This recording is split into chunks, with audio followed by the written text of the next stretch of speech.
Now for your dollars and cents. Millions of Americans rely on Social Security to get by. But imagine getting a letter in the mail saying you owe them money. That's exactly what happened to a woman in Elk Grove. 10 years into her retirement, she was told she owed the government more than $30,000.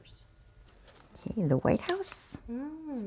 I've been totally consumed by this since March. 75-year-old Vicki Estrada of Elk Grove is a retired accountant and collecting Social Security benefits. She was recently informed she owed the Social Security Administration more than $33,000. I thought it was a mistake. I didn't really think that very much of this letter. She got this letter in the mail saying they overpaid her benefits for the past decade. The letter also says the agency is reducing her benefits. In fact, I got the check before I got this letter, and I was wondering why the check was so small. The SSA website says overpayments can happen when recipients don't share updates on life changes, like ability to work, living situation, marital status, or income. This is typical for Social Security. They typically will send out notices that you can't really decipher very well, and they're bad about calculations. Joe Fraulup, an attorney from Roseville, took up Vicki's case pro bono after connecting during this story. In Vicki's case, he says the administration's error was miscalculating the difference between her deceased husband's benefits and her own benefits, which were higher. Instead of just paying her at the higher rate, what Social Security did, and it makes no sense, but they added the difference between the lower rate she was at and the higher rate on top of the higher rate. So basically she was getting paid like a $300 a month too much for, say, about 10 years. He says Social Security overpayments are rare, but being told to pay up can be financially devastating for vulnerable seniors. Usually most people that are on Social Security for whatever reason are pretty much just barely getting by. The good news, you have some options. Step 1, appeal the overpayment with a request for reconsideration. If that doesn't work, move on to option 2. They overpaid you, that's been confirmed. If you can demonstrate a significant enough hardship, you do have the ability to appeal to Social Security to completely waive the overpayment that took place. If the administration still demands repayment, option 3 is setting up a payment schedule. Then we can also ask them to refigure the rate, okay, based on the fact that you barely have any money to, pay the overpayment back.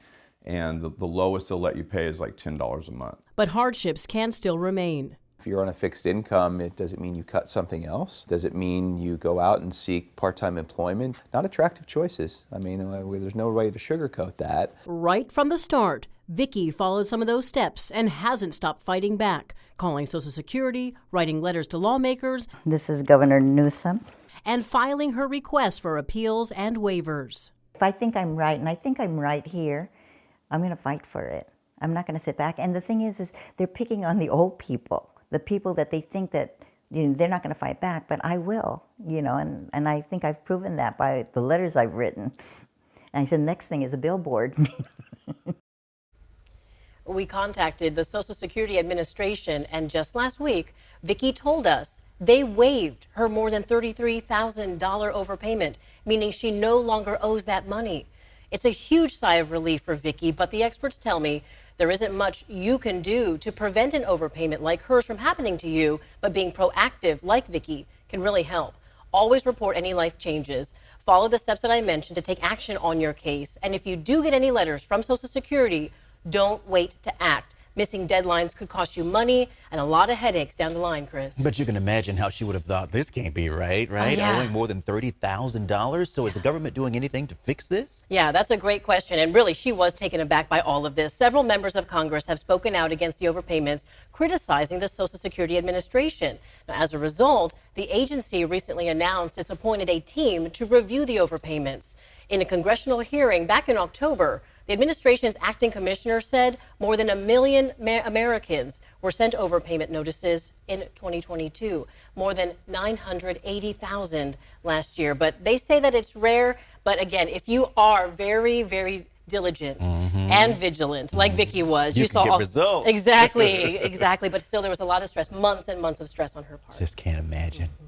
Well, let's talk about the other big story today, of course.